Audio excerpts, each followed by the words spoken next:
good afternoon, everybody. How y'all doing? Pretty good here, and welcome to the channel. I am out cruising around in the Toyota Tundra, and I have the CrewMax Limited TRD off-road trim, for those of you who didn't know. And a subscriber asked me recently to do a video, actually, on what I think the Tundra needs that other trucks have. In other words, what the truck doesn't have, the Tundra, that other trucks do.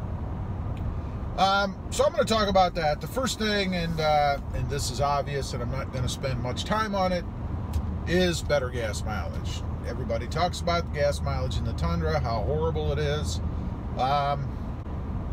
It is horrible. So it definitely could use a shot in the tank, if you will, to increase gas mileage, at least to bring it up to where similar trucks of the same size are these days. Secondly, a bigger screen in the center. I mean, it has a decent system in it now, and I would say just a little bit better system all around. As I said, it is a decent system now, but it could be a little bit better. It could be a little bit bigger. It could be updated. And also, the Bluetooth connectivity of the system really isn't very good, at least not in my experience.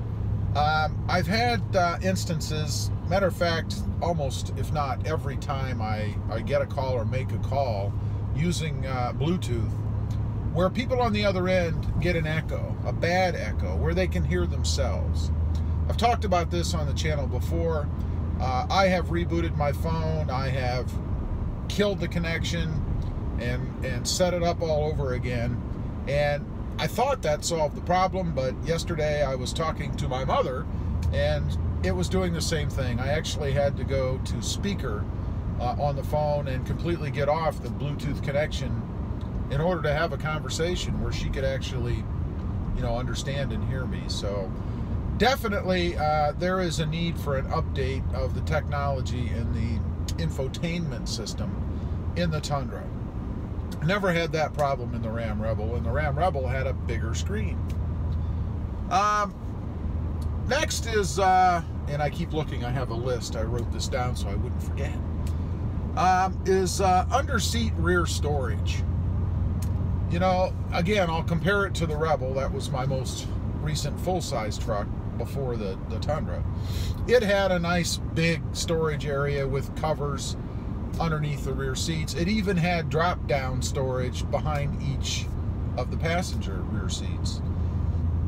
There is storage under the seats now in the Tundra, but it's just loose. I mean, you can sit stuff underneath the seats, put the seats down, but it's just loose. It can fly all over the back of the truck or whatever. I'm not sure why Toyota didn't put under the seat storage at this trim level anyway, again being the CrewMax Limited. I know there are aftermarket solutions you can buy. You can cut a hole back there and stick some storage, or a storage tray, if you will, with even a lockable cover on it. But you know, I'm not real big into, you know, cutting holes in the back of the truck, and why should I even have to do that? It should be there. That should be in this truck. The other trucks have it. Why didn't Toyota do it? I don't know. The next one, and this one's going to be controversial because people either like it or they hate it, and that is the center console Umongo shifter. You know, I never really would have thought much about it until I had the Ram Rebel. And the Ram Rebel had the shift knob. Everybody, not everybody, a lot of people hate that shift knob. I don't know why. For me, I put the truck in gear and I go, and I could really care less about having the big old shifter here in the center. I certainly would not want it on the column. That to me is just so old-fashioned. I wouldn't want it. So for me, it would have to be the shift knob. I didn't have any issues with it. I love having that extra space in the center console area. I mean, let's face it, when you're driving and you're in gear, you're not messing with the shifter. Most people aren't. I realize there is a sport or a manual mode where you can shift the gears or whatever, but you know, who really uses that very often? I don't know. So it would be nice to have that center console space that you would utilize probably every time you drive the truck. Again, I know it's a very controversial stance, I know, but I'd love to have it. Next would be the addition of a trim level or a trim level option. That being a black edition, where you can get rid of all of the chrome stuff, or at least most of it, that they put on these trucks. I mean, Toyota and honestly most of the other models or brands out there are covered in chrome. You know, the grill it's just this big work of chrome. I don't like chrome. I know there are others that don't like chrome either. I am an anti-chromist. Let's get rid of the chrome, or at least offer a trim level, like the black edition, let's call it, that you can pick if you want, that doesn't have all this chrome stuff all over it. And get rid of the wood on the inside. You know, I'm not driving a Mercedes or a Cadillac or a Lexus.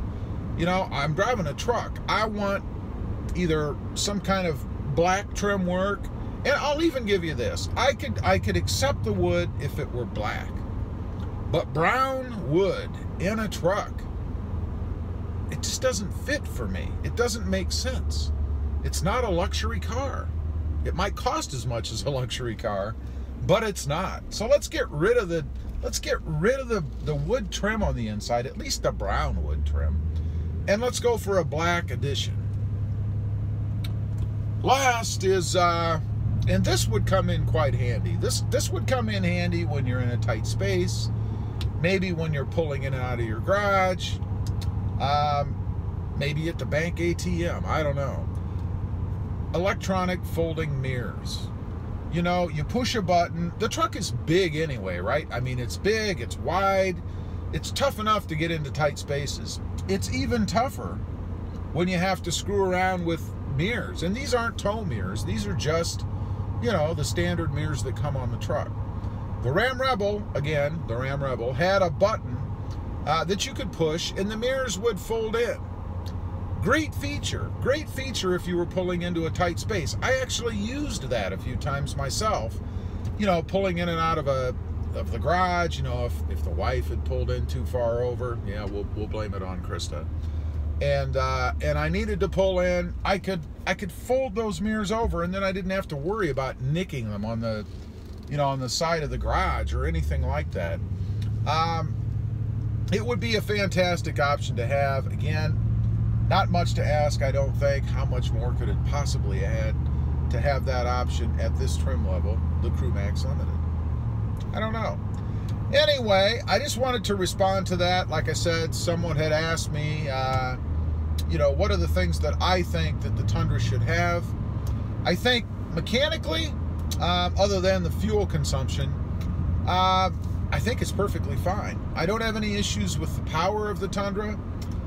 With the torque that the Tundra has. It's quick off the line. I'm always looking for that in any vehicle. I have to have low-end torque.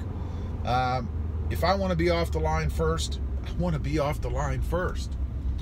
So I don't have any issues with any of the mechanics of the truck.